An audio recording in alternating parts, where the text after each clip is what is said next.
Alhamdulillah wassalatu wassalamu ala rasulillah wala haula wala quwata illa billah. Kaum muslimin dan kaum muslimat rahimani wa rahimakumullah. Kembali kita bersyukur kepada Allah karena di kesempatan pagi hari ini setelah subuh kita bisa melanjutkan kembali sesi rehat subuh kita. Dan topik yang kita akan bahas insya Allah di kesempatan ini yaitu kaidah memahami urf ataupun memahami batasan urf. Urf itu artinya adalah kebiasaan ataupun adat yang berlaku di masyarakat. Nah, sebelum kita lanjut ke materi, kita sapa terlebih dahulu guru kita Ustadz Aminur Baiz. Assalamualaikum Ustadz. Assalamualaikum. Gimana Ustadz? Sehat Ustadz? Alhamdulillah, insyaallah. Udah ngopi Ustadz? Hangat ya benar.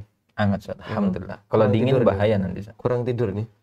Enggak juga. Oh enggak ya. Habis ngopi tadi. Masya Allah. Masya Allah. Baik Ustadz. Ini kita pagi ini mau bahas tentang urf Ustadz ya.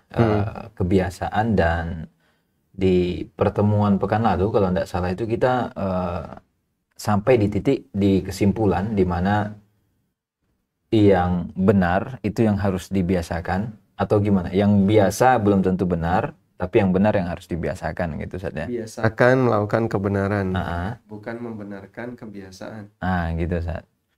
Nah, sekarang ini kita akan lanjut ke kaidah karena memang ini kadang menjadi istilahnya semacam pisau bermata dua gitu saja. Jadi semacam senjata di mana ada kaidah al-adah muhakkamah. Kebiasaan itu, adat itu, toh nyatanya memang di kondisi tertentu dia bisa menjadi penentu hukum gitu ya. Nah, kira-kira gimana Ustaz batasan dalam penggunaan atau kaidah yang perlu kita perhatikan dalam menerapkan kaidah gitu. Ini ada kaidah, kita butuh kaidah juga mungkin saja untuk menerapkan. Itu gimana Ustaz? Batasan dalam penggunaan kaidah. Nah, itu Ustaz. Nah, alhamdulillah wassalatu wassalamu ala rasulillah wa ala alihi wa sahbihi wa mawalah. Wa ashhadu an la ilaha illallah wahdahu la syarikalah wa ashhadu anna Muhammadan abduhu wa rasuluh. Jadi memang terkadang kita bermain dengan kaidah itu kalau tidak dijelaskan penggunaannya maka akan menghasilkan kesimpulan yang berbahaya. Dan sederhana saja kalau kita bermain dengan alat tertentu. Kaidah itu kan seperti alat ya. Misalnya kita bermain dengan pisau atau geraji atau apapun ya.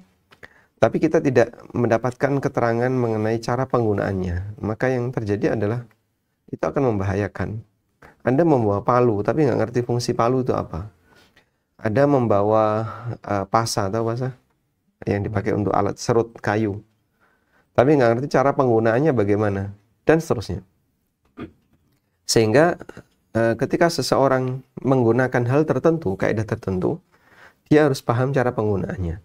Sebagai contoh ini penting. Ada sebagian orang yang punya kesimpulan bahwa Al-Quran itu lebih tinggi daripada hadis. Oleh karena itu, terus dia buat kesimpulan sendiri. Oleh karena itu, jika ada hadis yang bertentangan dengan Al-Quran, maka hadisnya dihilangkan, yang dipakai Quran. Yang kedua ini kesimpulan dia. Baik, kita boleh mengatakan bahwasanya Al-Quran lebih tinggi daripada hadis dilihat dari Al-Quran sebagai kalamullah dan hadis bukan kalamullah. Tapi kemudian kesimpulan yang kedua bahwa jika ada hadis yang bertentangan dengan Al-Quran, maka yang dipakai adalah Al-Quran dan hadis dibuang. Ini nggak nyambung. Kenapa? Karena tidak mungkin ada hadis yang bertentangan dengan Al-Quran. Mana mungkin ada? Sebab sumbernya satu. Dua-duanya wahyu Allah. Al-Quran wahyu Allah, hadis wahyu Allah. Kecuali kalau hadis palsu, buatan manusia. Itu bukan hadis, lalu diklaim sebagai hadis, sangat mungkin bertentangan dengan Al-Quran atau hadis yang lain. Tapi kan kita jelas tahu ini sumbernya bukan berasal dari sumber yang sama. Yang satu adalah buatan manusia. Sehingga dalam hal ini, ketika ada sebuah kaidah, lalu orang membuat kesimpulan dari kaidah itu yang salah, maka akan menghasilkan kesimpulan yang sangat menyimpang. Dan karena kesimpulan ini sampai mereka mengatakan bahwa yang haram dalam syariat Islam itu hanya ada 4. Bangkai, kemudian hewan yang disembelih untuk selain Allah, babi, dan darah. Selain itu halal semua. Akhirnya mereka menghalalkan tikus, ya, menghalalkan cindil, tahu cindil? Anak tikus. Sampai ada pertanyaan yang diajukan kepada tokohnya.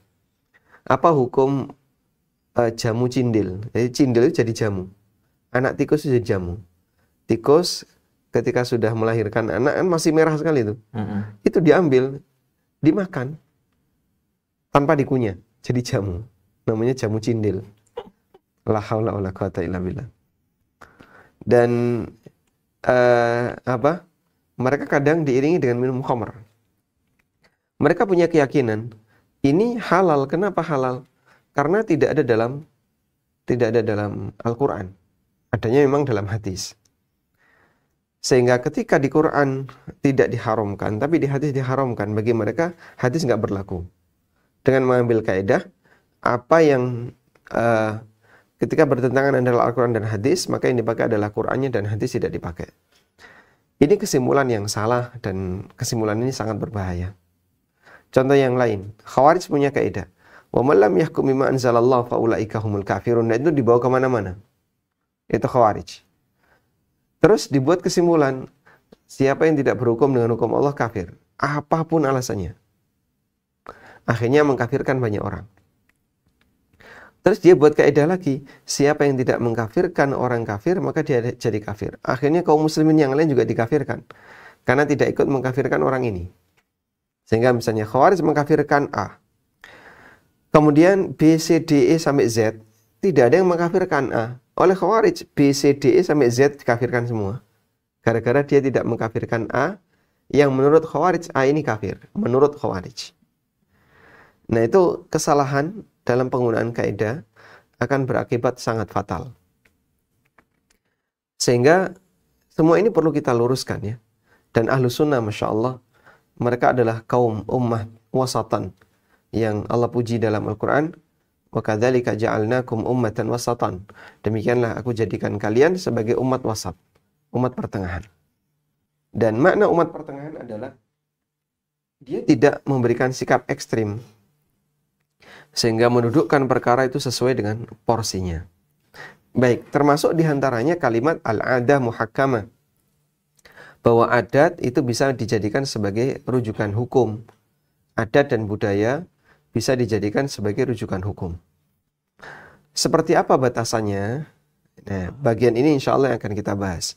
Di buku saya sebutkan tentang poin yang kelima, kaidah penggunaan urf. Kaidah penggunaan kebiasaan sebagai standar. Dalam kaidah penggunaan urf, saya sebutkan pertama adalah beberapa dalil bahwasanya Allah Subhanahu wa taala mengembalikan sesuatu itu kepada urf ketika Allah tidak menjelaskan batasan syariatnya. Sehingga batasannya Al-Quran menyuruh kembalikan ke urf. Sebagai contoh di sini ya. Dalam cara menuntut hak diat, terkait cara menuntut hak diat, Allah ajarkan agar dilakukan sesuai urf. Fattiba'um bil ma'ruf. Barang siapa yang mendapatkan pemaafan dari saudaranya karena kasus pembunuhan, hendaknya yang memaafkan mengikuti dengan cara yang baik.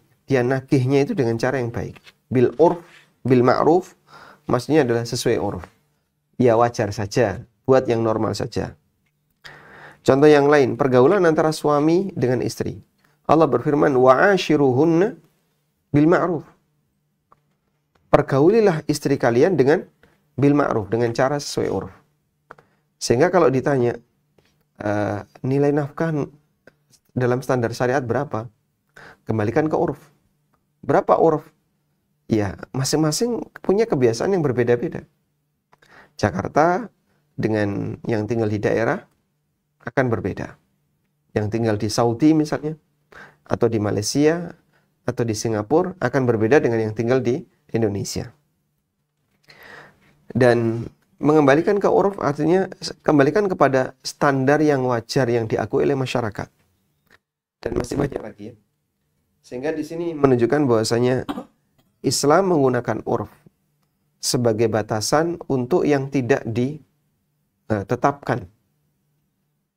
Sehingga mereka boleh menggunakan itu untuk kegiatan mereka sehari-hari. Sedangkan yang sudah ditetapkan ya tidak bisa dikembalikan ke uruf. Wallahu a'lam. Baik Ustaz. Tadi di sini di poin 6 ini kan Ustaz sampaikan ya, bahwa kaidah ini atau alat ini hanya bisa dipakai untuk dua kondisi gitu ya, atau dua keadaan. Berarti kan sebenarnya ini cukup membantu ya, atau menjadi semacam guidance gitu ya, arahan untuk mereka yang mau pakai kaidah ini gitu. Nah itu kira-kira seperti apa perincian dua kondisi ini? Ya, ini ada di halaman 309. Kalau para pemirsa punya buku fikih bermadhab, yang pertama adalah untuk penjelasan dalil yang redaksinya umum dan tidak dijelaskan oleh syariat. Misalnya, syariat memerintahkan berbakti kepada orang tua. Syariat memerintahkan kita untuk apa lagi? Untuk berbuat baik kepada tetangga, kepada sesama. Kemudian syariat memerintahkan kita untuk berbuat baik kepada keluarga. Itu kan perintah yang sifatnya umum. Dalam arti, apa saja rincian berbuat baik kepada orang tua, kepada keluarga, kepada tetangga, syariat tidak memberikan penjelasan. Dan itu dikembalikan ke urf. Karena ketika ada perintah umum, sementara syariat tidak memberikan batasan penjelasannya, maka penjelasannya dikembalikan ke urf. Satu itu. Insya Allah ini cukup mudah untuk dipahami. Seperti contohnya tadi. Allah Subhanahu wa taala berfirman, "Wa qada rabbuka alla ta'budu illa iyyah wa bil walidaini ihsana." Berbuat baiklah kepada kedua orang tuamu. Bagaimana sih cara berbuat baik kepada orang tua? Standarnya apa? Nah, itu beda-beda antara satu lingkungan dengan lingkungan yang lain. Yang kedua, berkaitan dengan perkara mubah yang tidak diwajibkan dan tidak dilarang oleh syariat. Misalnya masalah muamalah. Masalah muamalah. Syariat memberikan penegasan. Muamalah hukum asalnya boleh. Jual beli boleh, dan transaksi yang lain hukum asalnya boleh. Ada? Lalu bagaimana skema bermuamalah ini? Kembalikan ke urf. Yang penting tidak melanggar larangan. Sehingga dari ini semua kita bisa memahami bahwa untuk bagian yang diberi kelonggaran oleh syariat, praktek manusia dan standar penggunaannya dikembalikan ke mereka. Wallahu a'lam. Baik, Ustaz. Kalau saya coba ngajuin contoh, Ustaz ya. Nggak tahu ini contohnya benar atau salah. Karena tadi kaitannya dengan muamalah dan juga tadi kaitannya dengan yang tidak ada larangan gitu, Ustaz ya. Bagaimana kalau misalkan di masyarakat itu mereka memilih menggunakan adat ataupun urf tadi sebagai acuan untuk bagi waris, Ustaz? Nah, gitu ya. Jadi kalau misalkan di keluarga, ya sudah mungkin masyarakat Jawa punya adat sendiri, Ustaz, untuk bagi warisnya. Katanya ada berapa pikul gitu ya, saya pernah dengar tapi nggak tahu.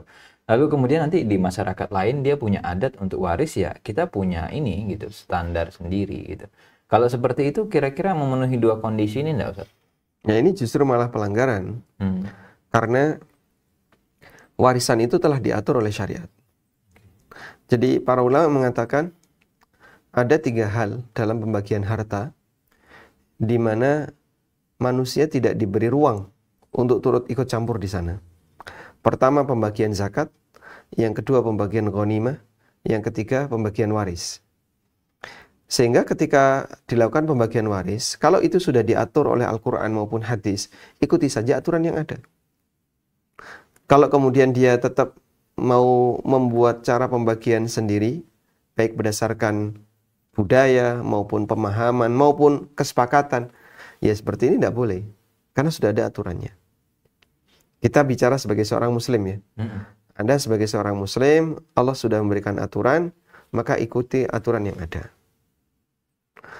Nah, beda dengan misalnya wa halallahu al-bai'a, Allah halalkan jual beli.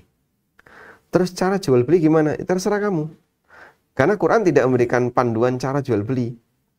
Hadis tidak memberikan panduan cara jual beli, tapi menjelaskan batasan yang dilarang. Jangan riba, jangan ada gharar yang fahish. Kemudian tidak boleh ada unsur kedzaliman. Bagian itu yang dihindari. Mengenai teknis dan caranya silahkan. Nah, warisan detail caranya dijelaskan. Cara bagi waris, ini dapat berapa dijelaskan. Sehingga yang bagian ini tidak boleh dilanggar. Wallahu a'lam. Baik Ustaz, tadi kita Insya Allah sudah tahu nih sekarang ada alat, ada kaidah, nggak bisa sembarangan pakai, hanya pada 2 sikon saja, kondisi Yang gitu ya. ada muhakkamah. Ah ya, yang al-adah muhakkamah tadi gitu Ustaz. Nah sekarang mungkin muncul pertanyaan berikutnya Ustaz. Adat-adat seperti apa ya, ataupun kebiasaan yang seperti apa Ustaz, yang bisa kita jadikan acuan gitu kan.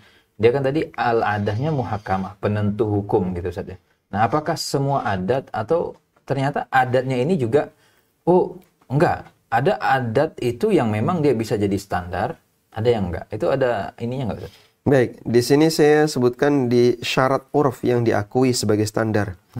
Di halaman 311 ya. Syarat urf yang diakui sebagai standar. Pertama, tidak bertentangan dengan syariat. Kalau bertentangan dengan syariat ya jelas nggak diakui. Pak, ini ada kebiasaan apa? Pakai baju buka aurat misalnya. Tahu kemben nggak? Basahan itu ya? Kemben itu baju wanita, tapi hanya dia terbuka dada. Ya. Sehingga misalnya ada upacara di mana wanita harus pakai kemben. Kalau nggak pakai kemben nggak boleh, apalagi jilbaban nggak boleh. Harus pakai konde, sehingga dalam pelaksanaan itu pakaiannya khusus, tapi membuka aurat, kepalanya kelihatan, lehernya kelihatan, bahkan pundaknya kelihatan. Terus itu jadi adat misalnya. Ya kita katakan, masa kayak gini muslim mau praktek? Yang benar aja. Udahlah nggak usah jauh-jauh terlalu dalam belajar masalah agama. Kita kan tahu jilbab wajib. Terus adat seperti ini kita belain dengan alasan ini budaya. Ya mohon maaf, bagi muslim ini tidak boleh. Bagi muslim ya. Kalau misalnya ada orang lain yang mempraktek, itu urusan mereka. Bagi muslim ini tidak boleh. Sehingga misalnya padusan sebelum akad nikah itu dilakukan di luar, dan si calon pengantin perempuan itu pakai kemben, terbuka pundaknya, terus dia dimandikan pakai air bunga, air kembang. Mandi pakai air kembang tidak masalah ya. Mandinya di luar pakai jarik seperti itu dilihat banyak orang, ya tidak pantas. Sebagai seorang muslimah tidak pantas itu dilakukan. Maka yang kayak gini tidak boleh dilakukan karena ini adat yang bertentangan dengan syariat. Nah di sini saya sebutkan beberapa contoh yang dikutip oleh Al-Qadhi Abdul Wahab Khallaf, ulama Mesir. Beliau menyebutkan al-urful fasid huwa ma ta'arafahu an-nas walakinnahu yukhalifu syara'. Urf yang batal, yang fasid adalah yang menjadi tradisi masyarakat tapi menyalahi syariat, menghalalkan yang haram atau membatalkan yang wajib. Kemudian di sini disebutkan ada makan riba, kemudian uqudul muqamarah, akad judi dan seterusnya. Yang kedua, uruf itu harus memenuhi standar muttaridah. Muttarid. Dia harus berkesinambungan dan ghalabah, dominan. Muttaridah artinya adalah bahwasanya kebiasaan itu bukan sifatnya insidental. Kalau insidental sekali dilakukan setelah itu besok sudah nggak ada, itu bukan kebiasaan namanya. Yang kedua, dia sifatnya ghalabah, dominan. Dominan itu artinya hampir semuanya mengakui. Tapi kalau hanya komunitas tertentu, itu belum jadi budaya, belum jadi adat. Misalnya, hanya di rumah ini saja praktek itu ada, di rumah yang lain tidak ada. Maka itu belum jadi budaya. Andaikan begini, ada orang yang punya pemahaman bahwa sebelum Idul Fitri kita harus memandikan rumah. Memandikan rumah sampai segedeng-gedengnya dimandikan kembang misalnya. Tapi praktek itu hanya dilakukan oleh Pak Paijo. Paijo punya rumah, rumahnya sebelum Idul Fitri dimandingkan dengan mandi kembang. Si Paijo ini. Sudah? Dan masyarakat yang lain nggak ada yang melakukannya. Bisa nggak praktek ini disebut sebagai budaya, urf yang diakui masyarakat? Jawabannya belum. Karena yang praktek baru Paijo. yang lain tidak ada. Baik. Apalagi ketika itu tidak berkesinambungan, tidak mutarid, sehingga ini hanya pas karena ini mau nikahan misalnya. Sementara di hari raya yang lain, Pak Ijo nggak melakukan seperti itu. Ini hanya pas mau nikahan. Maka yang kayak gini tidak diperhitungkan. Kemudian, uruf sudah ada sebelum terjadinya kasus. Kalau ada kasus dulu baru ada uruf, nggak bisa. Contohnya ini. Ada salah satu teman saya yang dia disidang sama takmir. Gara-gara ngadain kajian, terus ada makan-makan. Nah, takmir tidak terima. Karena takmirnya sebenarnya nggak suka dengan kajian ini. Akhirnya orang ini disidang sama takmir. Terus dia bilang, kita akan membuat kebiasaan misalnya. Misalnya takmir beralasan, kita akan membuat kebiasaan di masjid ini nggak ada makan-makan. Nah, ini nggak bisa jadi alasan. Kita akan membuat kebiasaan. Akan membuat kebiasaan ini kan lucu jadinya. Ada sebuah kasus yang itu dipermasalahkan dengan dasar kebiasaan, tapi kebiasaannya baru mau dibuat. Tidak bisa. Misalnya, di sebuah lingkungan tidak pernah mempermasalahkan pakai jilbab. Lalu ada orang pakai jilbab atau membawa tamu pakai jilbab. Kemudian Pak RT-nya nggak setuju. Akhirnya saat di rapat RT, diangkat masalah itu dan dia mengatakan, kita akan membuat kebiasaan di mana warga ini ketika keluar pakai konde. Loh, Bapak kenapa kebiasaan baru dibuat? Terus dipakai untuk menyalahkan praktek orang lain yang sebenarnya dia nggak salah. Yang kayak gitu tidak bisa jadi uruf. Jadi kebiasaan itu harus sudah ada sebelum kasus ada. Paham ya? Nah, di sini ada keterangan dari Asyuti, al-urful ladzi tuhmalu alaihi al-alfadhu innama huwal muqarin as-sabiq dunal mutaakhir. Uruf yang digunakan untuk memahami lafaz adalah uruf yang sudah ada sebelumnya dan bukan uruf yang datang belakangan. Contoh yang lain, misalnya lewat di jalan ini gratis. Terus suatu ketika Pak RT menetapkan harus bayar. Lewat jalan ini harus bayar. Ya? Ketika harus bayar, maka dipermasalahkan oleh masyarakat. Kenapa harus bayar? Karena ini jalan umum. Kemudian Pak RT bilang, kita akan menetapkan kebiasaan kalau di sini lewat sini harus bayar. Akan menetapkan kebiasaan. Nah, itu kalau jadi uruf belum bisa karena baru mau diciptakan. Sehingga harusnya ada dulu ya. Kemudian ketika ada kasus baru dia dikasih dalil dengan uruf. Baik. Kemudian di sini tidak ada kesepakatan yang membatalkan. Kalau ada kesepakatan yang membatalkan, maka uruf itu tidak berlaku. Misalnya tukang ya. Tukang gajinya berapa harian? Kalau tukang di Jogja 150 per hari. Baik.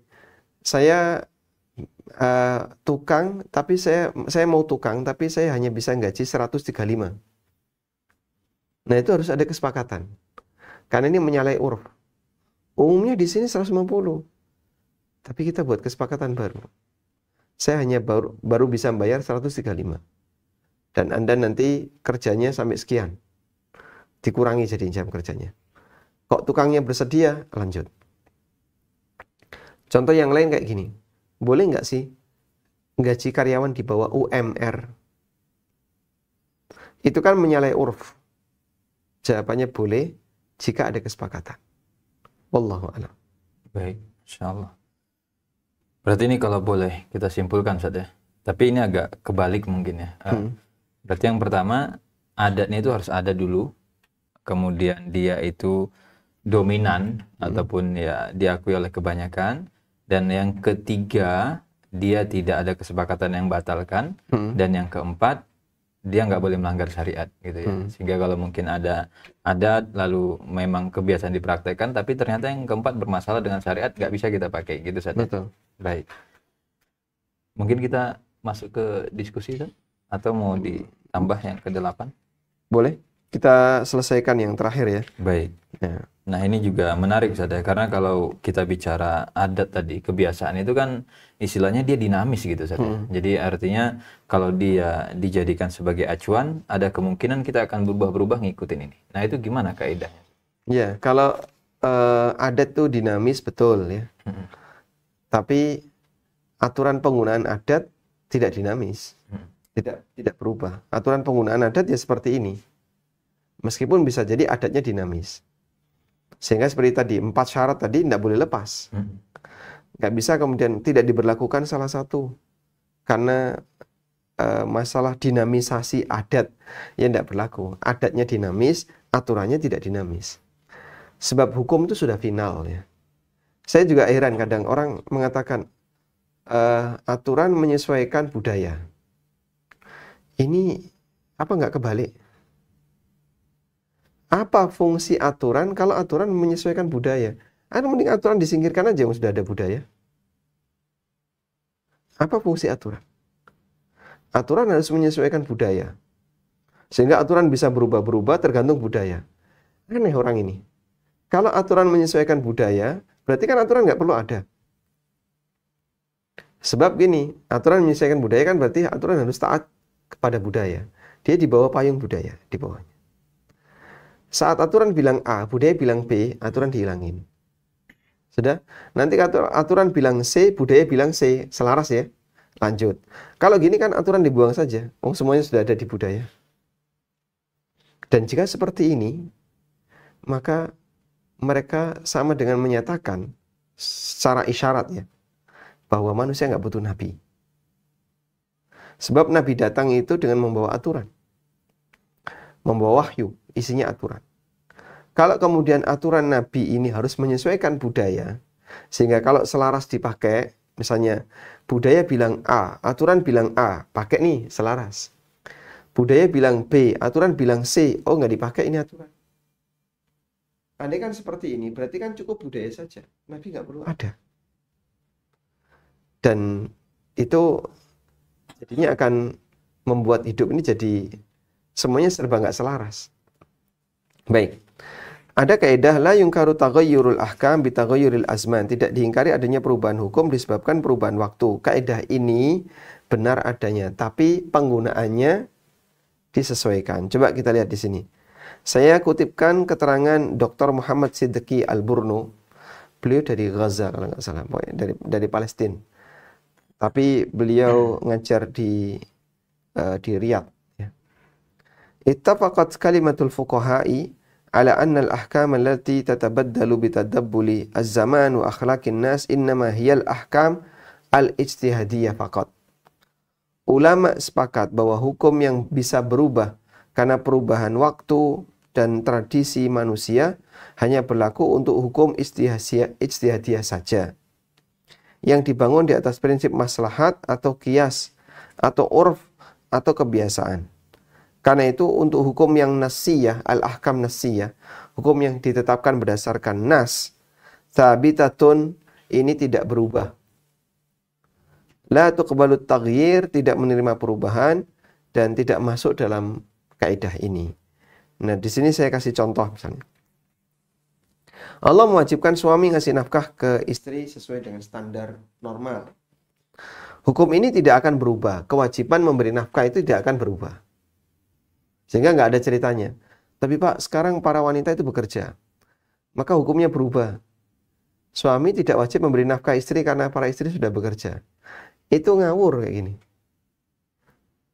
Jadi hukum bahwasanya suami harus memberi nafkah kepada istrinya, itu hukum baku, nggak mungkin berubah. Namun berapa nilai nafkah yang sesuai standar mungkin berubah. Dipahami ya? Baik, misalnya anak berkewajiban belajar, itu aturan baku, tidak mungkin berubah. Tapi apa mata pelajaran yang harus dipelajari mungkin berubah. Nah, sehingga perubahan hukum mengikuti perubahan zaman itu pada keterangan di bawahnya, bukan hukumnya. Baik, coba kita lihat. Pembeli boleh membatalkan transaksi dengan hak khiyar aib. Itu hukum ya. Ini kan nggak mungkin berubah. Hukum ini bagian dari aturan syariat yang tidak akan berubah. Namun seperti apa ukuran aib yang bisa menjadi alasan membatalkan akad, ini berubah tergantung budaya masyarakat. Oke, kalau kayak gini termasuk cacat yang boleh membatalkan akad. Kalau kayak gini cacat yang nggak diperhitungkan, itu standarnya uruf. Contoh yang lain,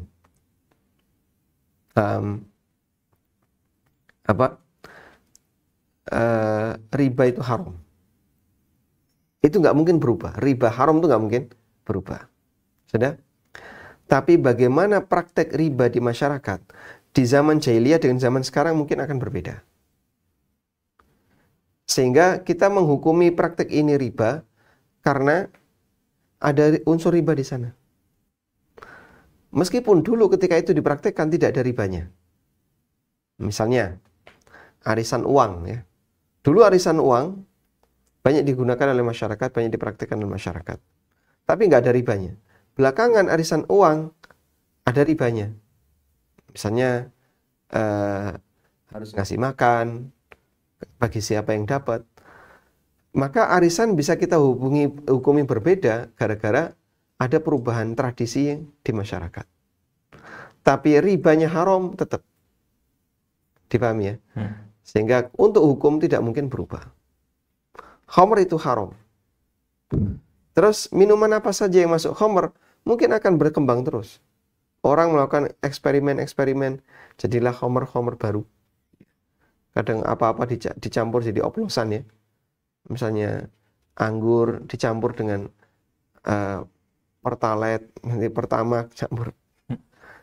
Orang buat oplosan itu, yaitu riba, khamrnya haram. Tapi bagaimana jenis khamr itu tergantung dari bagaimana cara orang membuat. Nah itu yang dimaksud taghayyurul ahkam atau perubahan hukum bisa berubah karena taghayyurul azman wal amkan. Wallah. Baik Ustaz, ini mungkin nanti yang jadi titik permainannya adalah ranah qat'i dengan ranah ijtihadi tadi. Karena kita sepakat yang ijtihadi ada kemungkinan berubah dengan zaman dan tempat gitu ya. Iya, karena apalagi ijtihad sendiri kan sangat bisa berubah. Baik. Mungkin kita lanjut ke diskusi Ustaz. Baik. Tuh, insyaallah. Berikutnya. Oke, para pemirsa yang dirahmati oleh Allah Azza wa Jalla. Demikian sesi materi dan kita break sejenak dengan jeda pariwara berikut ini. Atas kemudahan dari Allah Ta'ala, Umroh bareng ANB bekerja sama dengan Travel Nur Ramadan Wisata akan menyelenggarakan Umroh Akbar bersama Ustadz Amin Nurbait dan Ustadz Wira Mandiri Bahrun dengan biaya mulai 29,9 juta untuk kuart. Jamaah akan mendapatkan fasilitas Hotel Bintang 5 Aska As-Safa atau Staraf di Mekah, Hotel Concordar Al-Khair Staraf di Madinah. Info selengkapnya silakan kunjungi medsos kami, Facebook Umroh bareng ANB, Instagram ANB Umroh, atau melalui customer service kami 0812 9090 4331. Umroh bareng ANB, beribadah dengan ilmu.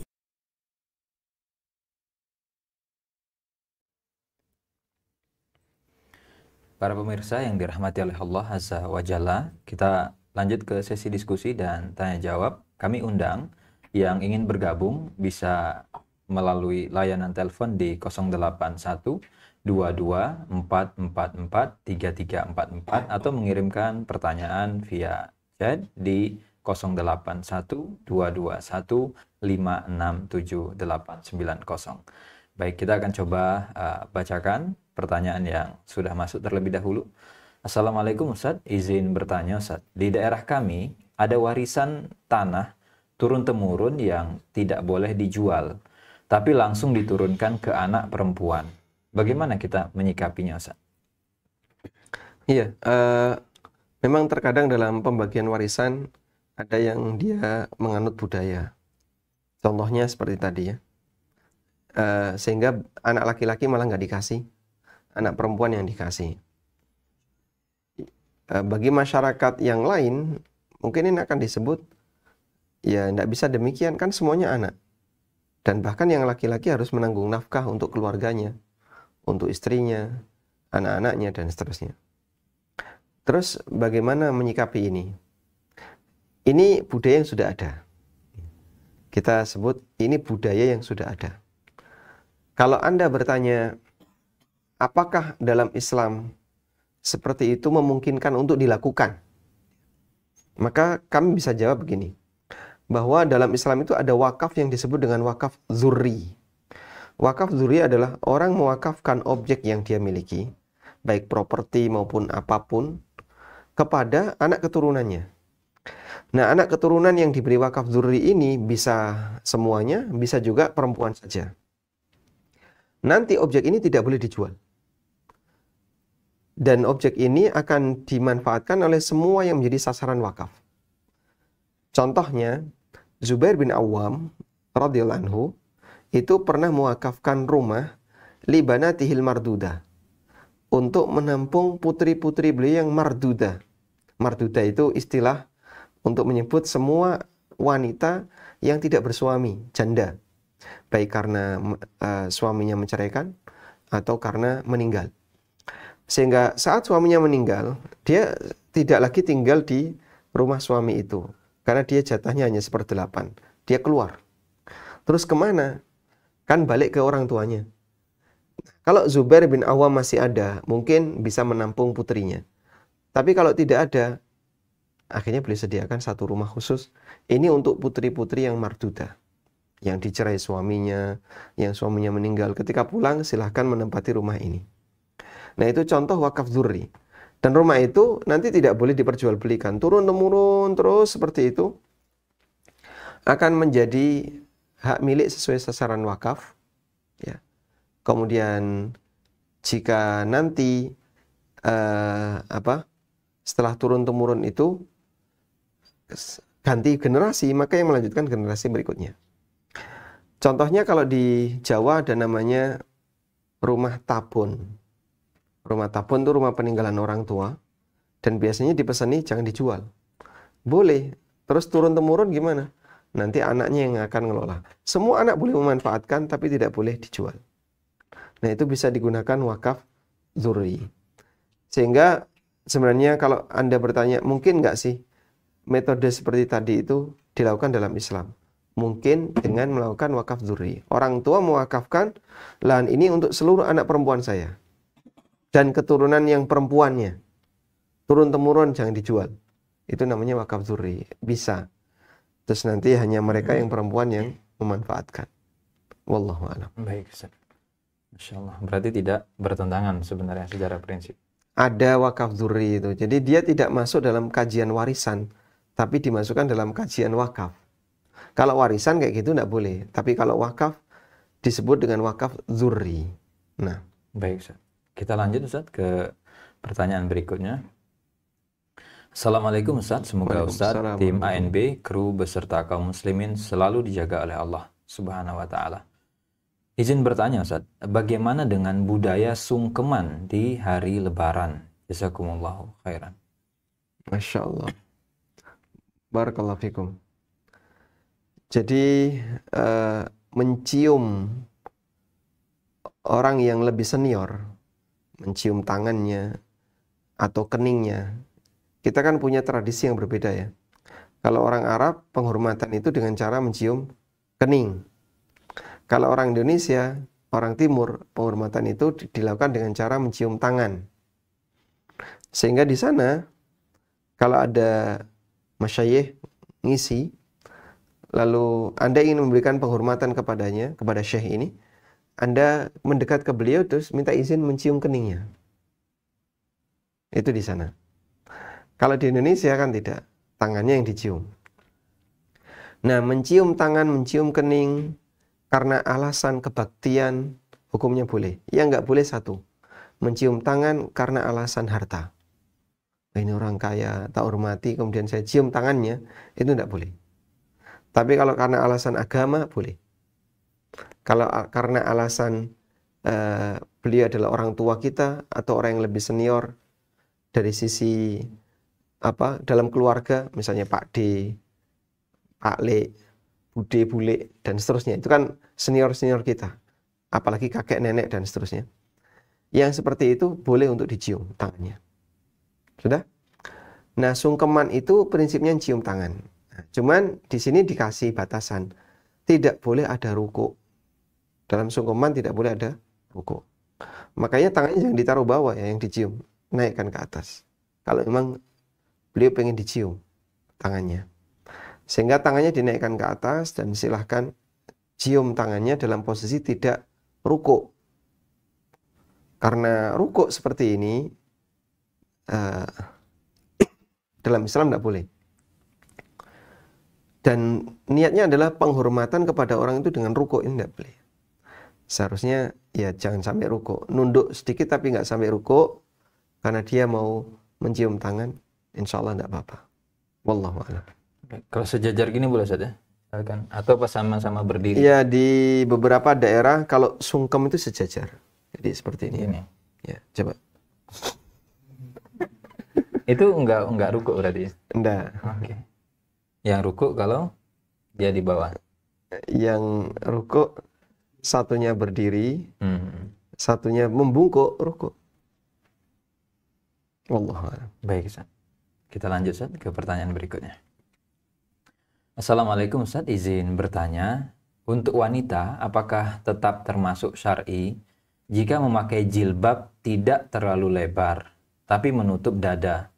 Hanya saja bajunya besar, tidak membentuk badan dan tidak transparan.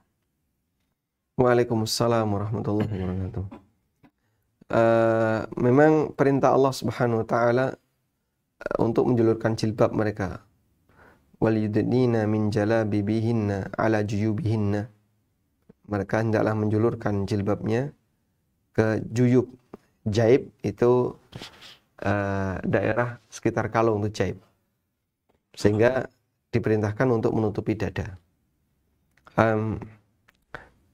Ya sekiranya itu sudah dianggap tidak menarik perhatian lelaki, insya Allah diizinkan, diperbolehkan. Cuman ketika Anda memakai yang lebih tertutup insya Allah lebih baik. Sehingga ketika jilbabnya itu besar, tangannya kan tertutup, jadi akan lebih baik. Dan itu menghindari potensi ketika Anda berada di luar, kemudian kena angin agar tidak menyingkap. Karena kalau kecil, begitu kena angin, kadang nyingkap. Tapi kalau besar kan insya Allah lebih aman. Nah, kita memberikan apresiasi ketika ada yang memakai besar dengan tujuan biar ini lebih aman. Ya meskipun, kalaupun dia sudah menutupi kaidah berjilbab yang syar'i, menutupi dada, kemudian tidak membentuk lekuk tubuh, jadinya pundak ke bawah ini tertutup. Insya Allah sudah cukup. Wallahu a'lam. Baik, Ustaz. Kita lanjut, Ustaz. Nah. Mungkin ini pertanyaan terakhir. Assalamualaikum warahmatullahi wabarakatuh. Ustaz, ahsanallahu ilaikum. Izin bertanya, bagaimana hukum terkait tradisi nasi tumpeng? Yang awalnya nasi tumpeng dipakai sebagai sesaji. Apakah kita boleh membuat nasi tumpeng pada suatu acara tasyakuran berhubung adat tersebut berubah sekarang? Jazakumullah khairan. Waalaikumsalam warahmatullahi wabarakatuh. Nah, nampaknya penanya ini paham kaidah ya. Jadi ada perubahan hukum karena perubahan budaya, perubahan zaman, dan perubahan tempat. Jadi memang dulu orang ketika mau melakukan hajatan itu rata-rata sebagian untuk sajen. Dan bentuknya itu tumpeng. Bentuknya tumpeng. Kok bentuknya nggak rudal atau gimana, Pak? Ini masalah bentuk, dan bentuk itu kan masalah selera ya.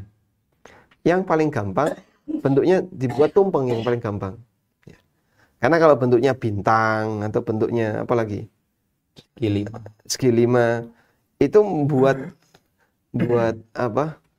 Wadahnya itu susah.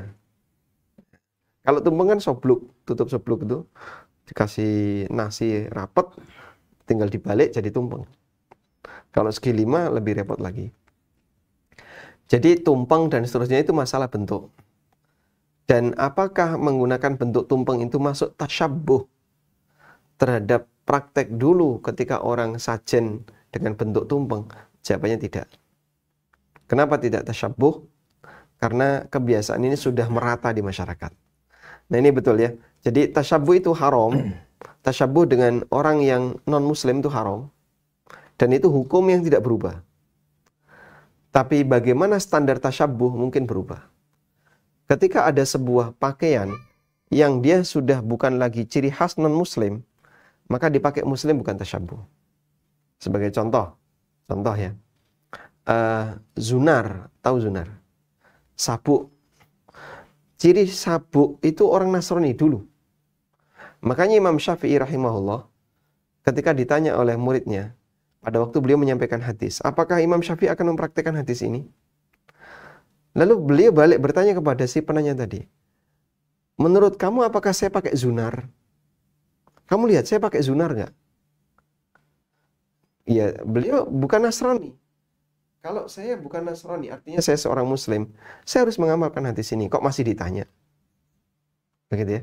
Nah sekarang pakai sabuk itu bukan lagi budaya Nasrani, tapi dipraktekkan, dilakukan oleh semua orang. Ya meskipun zunar itu sabuk khusus. Sabuk khusus, warna khusus yang biasanya dipakai oleh orang Nasrani. Dan dulu jadi ciri khas mereka. Sekarang pakai sabuk bebas. Dan orang tidak akan curiga, jangan-jangan dia Nasrani. Karena sabukan dipraktekkan oleh siapapun. Sehingga menyebut sabuk sebagai sebagai budaya atau sebagai tasyabbuh, ini keliru. Karena itu berkaitan dengan tumpeng, orang buat tumpeng ya sah-sah saja, itu masalah bentuk dan itu tidak masuk dalam kondisi tasyabbuh. Wallahu a'lam. Mungkin nanti peresmian gedung baru kita mungkin buat tumpeng kali ya, Ustaz. Tumpeng ya? Iya. Gedung baru ANB. Iya. Tumpeng isinya apa itu? Telo apa? Mungkin Geduk? ayam mungkin. Oh gitu. Geduk sama ayam nggak cocok. Baik, Ustaz. Insyaallah. Mungkin ini cukup, Ustaz. Ada closing statement barangkali. Insya Allah cukup. Jadi prinsipnya adalah dalam masalah membicarakan kebiasaan dan uruf, tradisi dan seterusnya, kita punya satu kaidah ya. Biasakan kebenaran, bukan membenarkan kebiasaan. Baik.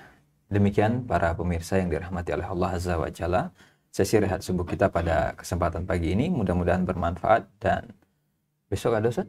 Insyaallah. Insyaallah, nunggu informasi. Baik.